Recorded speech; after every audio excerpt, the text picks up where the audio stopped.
अस्सलाम वालेकुम नाजरीन, मैं निसार नडियाडवाला फिर एक बार और आपका इस्तकबाल करते हुए कारोबार की दुनिया के बारे में आज हम डिस्कशन करेंगे। क्या आपका कारोबार बीमार है? इज़ योर बिजनेस सिक? और ये टॉपिक मैंने इसलिए आज आपके लिए चुना हूँ क्योंकि कई बिजनेसमैन मुझे लिखते हैं जिनके छोटे छोटे कारोबार होते हैं, या कुछ लोग नौकरी कर कर बिज़नेस करते हैं, लेकिन इन्हें बाद में पता चलता है कि इनका नुकसान हुआ है। तो बिज़नेस मरने से पहले या बिज़नेस में जो नुकसान होता है, मुनाफा जब नहीं आता है, तो उस बिज़नेस को बीमार बिज़नेस कहा जाता है।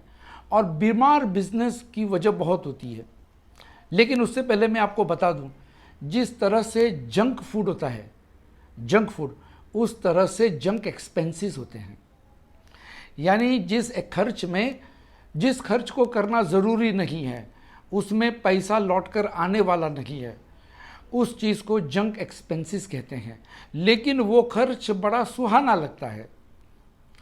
मिसाल के तौर पे हमारे एक दोस्त ने ऑफिस बनाई कॉन्ट्रैक्ट की, हाउस मेंटेनेंस, जैसे कि कारोबार में बिल्डिंग्स जो रहती है उसको रिपेयर करने के कॉन्ट्रैक्ट्स लेते हैं कुछ लोग। तो इन्होंने उसका बिजनेस शुरू किया और एक ऑफिस खोली। अब इस ऑफिस में इन्होंने क्या क्या रखा? बड़ा आलीशान फर्नीचर, टेबल, एयर कंडीशन, 2 नौकर काम कर रहे हैं। हालांकि इनके वहाँ क्लाइंट्स बहुत कम आते हैं। तो जब इनका मुनाफा कम आने लगा तो इन्होंने मुझसे मशवरा किया, मुझसे कंसल्टिंग किया। तो मैंने जब इनका हिसाब देखा, ऑफिस देखी, तो मैंने कहा भाई आपको ये ऑफिस की तो ज़रूरत ही नहीं है। आप हाउस मेंटेनेंस का काम करते हैं, घर बैठ के भी कर सकते हैं, या एक छोटे से टेबल जैसी ऑफिस लेकर भी कर सकते हो। आपको आलीशान ऑफिस बनाने की ज़रूरत नहीं है। ये आपका जंक एक्सपेंसेस है, जिसको मैं कह सकता हूँ टॉक्सिक एक्सपेंस, यानी जो खर्च करने की ज़रूरत ही नहीं थी और आपने वहाँ खर्च कर दिया, तो मुनाफा नज़र नहीं आ रहा है। दूसरा, एक कॉन्ट्रैक्टर उसी का साथी है, वो घर से ऑपरेट करता है, दोनों के काम एक ही मोहल्ले में हो रहे हैं, एक ही किस्म का काम है, एक का मुनाफा नज़र आता है, गाड़ी खरीद रहा है, घर में फर्नीचर बना रहा है, बेटी की शादी कर रहा है, और दूसरा घर खर्चे में स्ट्रगल करता है। क्यों? कि उसे किराया देना है, उसने फर्नीचर में जो खर्च किया है उसको अदायगी करनी है, और उसको सैलरियां देनी हैं जो ज़रूरत ही नहीं है। तो सबसे पहली बीमारी जंक एक्सपेंसेस से आती है। अगर आपका कारोबार बीमार है तो फौरन आप अपने एक्सपेंसेस लिखिए। लेकिन अक्सर देखा जाता है जो स्मॉल बिजनेसमैन होते हैं, चाहे वो लॉन्ड्री चलाते हैं, चाहे कैफेटेरिया या फैशन स्टोर, बुटीक, इसे स्मॉल बिजनेस कहते हैं। जब ये स्मॉल बिजनेसेस करने वाले लोग खर्चे का हिसाब ही नहीं रखते हैं तो इनका बिजनेस बीमार हो जाता है। क्योंकि रोज़ाना 5 रुपया, 10 रुपया, 20 रुपया, हर आधे घंटे में चाय, सैंडविच, तो ये खर्चे नज़र नहीं आते, इसको मामूली खर्च समझते हैं। हमारे एक रिश्तेदार ने बुटीक खोली। अब इसमें 2-3 पार्टनर्स थे। तो लंच होटल से आ रहा है, कोई भी मेहमान गया, कोई भी कस्टमर आ रहा है, सबको चाय मंगाई। अब चाय के साथ बिस्किट भी आती है, तो वैसे ही 100 रुपये का बिल होता है, लंच का बिल होता है। 3 साल के बाद तीनों पार्टनर ने 1-1 लाख रुपये का नुकसान किया। क्योंकि उनका बिजनेस जब बीमार था तब इनको एहसास ही नहीं हुआ कि हमारा बिजनेस बीमार है और हम जंक एक्सपेंसेस कर रहे हैं। तो जंक एक्सपेंसेस जहाँ ज़रूरत नहीं है वहाँ नहीं खर्च करते। मैं बड़े बड़े डिपार्टमेंटल स्टोर में जाता हूँ, 10-10 हज़ार का खर्चा करता हूँ, सुपर मार्केट्स इधर उधर, कभी किसी ने मुझे चाय नहीं पिलाई। अब छोटा सा बुटीक है और हर आए गए मेहमान को चाय पिलाई जा रही है। आप चाय घर पे पिलाइए भाई, ये तो व्यापार की जगह है। और लंच अपने घर से लेकर आइए।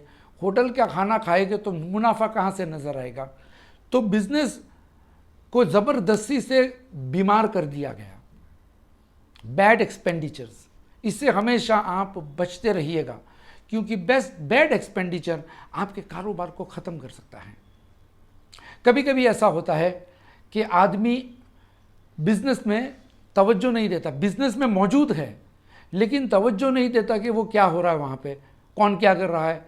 एक कपड़े की दुकान में मैं गया, अब उस वक्त टेलीविज़न में कलर टेलीविज़न नए नए आए थे, और मैं वहाँ गया तो लोग जो है क्रिकेट की मैच देख रहे हैं शाम के 4 बजे, जो इवनिंग क्रिकेट, नाइट क्रिकेट शुरू हुई थी उस वक्त, तो लोग शाम को क्रिकेट देख रहे हैं। अब मैंने सोचा बड़ा अजीब है, धंधे के वक्त मैच देख रहे हो, गिराक आएगा, कोई चोरी करके चला जाएगा, कैसे पता चलेगा। तो बैठे हैं, आप तवज्जो नहीं देते हो कि धंधे की जगह पे cricket match, football match, mobile पे आजकल फिल्में देखना, इसकी वजह से धंधे में नुकसान हो सकता है। आपको पता नहीं होता है कि आपका स्टाफ देख रहा है, थोड़ी थोड़ी चोरी करता है। आजकल तो लोग बन ठन कर घिराक बन के आते हैं, अच्छे कपड़े पहन के, आपको शक भी नहीं होगा कि ये आदमी चोर हो सकता है। ये दिखाओ, वो दिखाओ, वो दिखाओ, एक झोले में डाल दिया, आप कहाँ से शक करोगे। आप तो मैच देख रहे हैं, आप तो वीडियो देख रहे हैं, आप तो मोबाइल पे बिजी हैं। कारोबार की जगह पे लोग अखबार पढ़ते हैं और दोपहर के वक्त थोड़ी सी खा पी के नींद में रहते हैं, चोरियां होती है। तो बिजनेस बीमार पड़ने की एक वजह यह है कि आपको पता नहीं होता है कि आपका वक्त ज़ाया हो रहा है, आप सुपरवाइज नहीं कर रहे हो। एक बिजनेसमैन को मैंने देखा, कपड़े का बिजनेसमैन, जिंदगी में मैंने उसको कभी भी अपनी दुकान पे सोता हुआ नहीं देखा।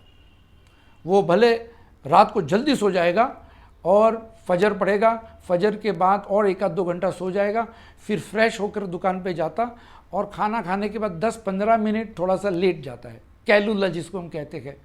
लेकिन वो 2-3 घंटे पड़े रहना, वैसा नहीं।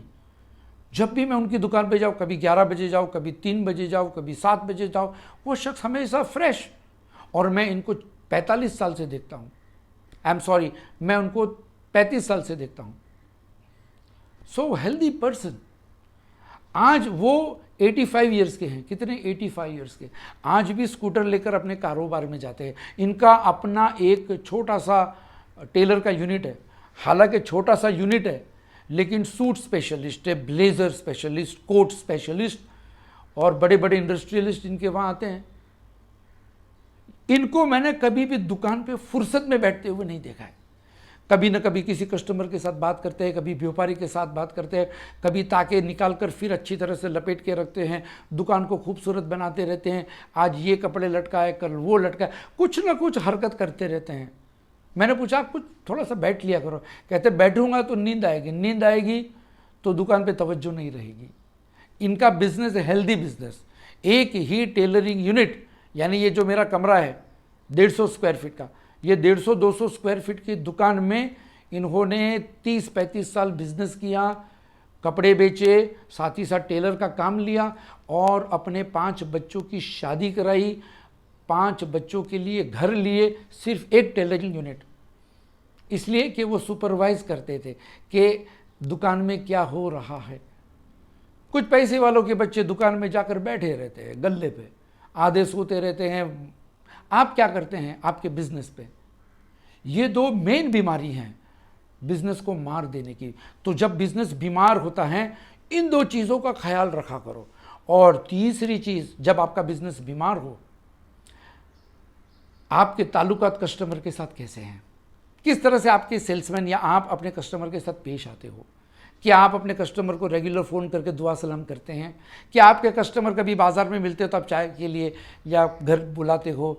घरेलू ताल्लुकात कस्टमर के साथ होने चाहिए। नेटवर्किंग मत कीजिए, रिलेशंस रखिए। तो पता चला कि अगर आपके कस्टमर नहीं लौटते तो आपके ताल्लुकात में कुछ खराबी है, आपके पर्सनल रिलेशंस में कुछ खराबी है। आपका प्रोडक्ट अच्छा है, आप आईफोन बेचते हैं भाई, आप ब्रांडेड कपड़े बेचते हैं, आप अच्छे में अच्छी चाय बेचते हैं, फिर आपका प्रोडक्ट तो अच्छा था, फिर क्या अच्छा नहीं था, क्यों वो कस्टमर्स कम आने लगे? ज़रूर आप में कुछ कमी थी। इसी कमी को आप दूर कीजिए, पता लगाइए क्या बात है। इंशाल्लाह आपका बिजनेस फिर से सेहतमंद हो जाएगा। इस दुआ के साथ आपसे रुखसती लेता हूं, लेकिन याद दिला दूं, मेरा कोर्स ज्वाइन कीजिएगा, बिगिन स्मॉल ग्रो बिग। अगर आप फ्रेशर है या आपका कारोबार बीमार है तो ये कोर्स आपके लिए बड़ा मुफीद है। 21 वीडियो लेसन्स है। 21 वीडियो लेसन्स में आपका कारोबार चल सकता है। आपको कारोबार की तरह, आपका कारोबार का फाउंडेशन बन जाएगा। कारोबारी की तरह, बिजनेसमैन की तरह आप सोचने लगेंगे, फैसले करने लगेंगे। तब तक के लिए आप इजाज़त लीजिए। अस्सलाम वालेकुम।